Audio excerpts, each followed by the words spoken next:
ఈ వీడియోలో మనం వ్యాపారాలు నష్టపోవడానికి గల కారణాలు ఏంటో చూద్దాం. సాధారణంగా వ్యాపారాలలో కొన్ని వస్తువులు ఎక్కువ లాభాలను తెస్తాయి, మరికొన్ని వస్తువులు తక్కువ లాభాలను తెస్తాయి.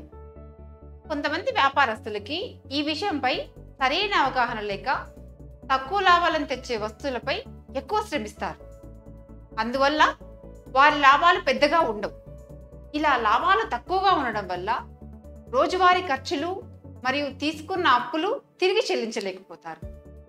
ఇలా రోజువారీ ఖర్చులకి పాత అప్పులు చెల్లించడానికి మళ్ళీ కొత్త అప్పులు చేస్తారు.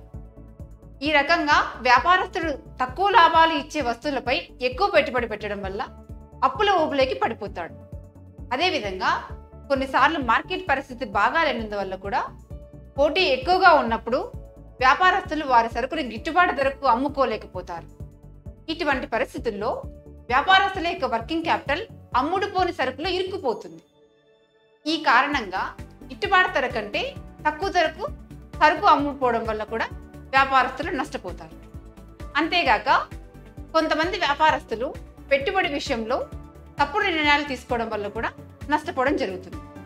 ఉదాహరణ, వర్కింగ్ క్యాపిటల్ కోసం ఉపయోగించాల్సిన డబ్బుని భూమి కోసం లేదా డిస్కౌంట్లో వస్తుందని పెద్ద మిషన్స్ కొనడం, లేదా కుటుంబ ఖర్చులకు ఉపయోగించడం, లేదా డిమాండ్కు మించి ముడిసరుకు కొనడం వంటి వాటి కోసం పెట్టుబడి పెట్టడం. ఇలా పెట్టుబడి పెట్టడం వల్ల వ్యాపారస్తులు నష్టపోవడం జరుగుతుంది.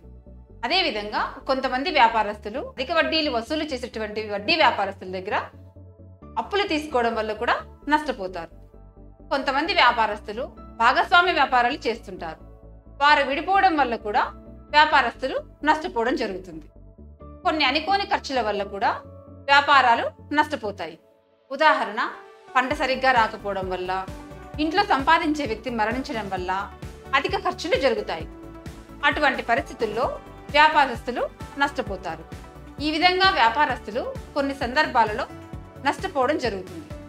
కనుక వాటిని అధిగమించి వ్యాపారంలో ముందుకు వెళ్ళాలి. ధన్యవాదాలు.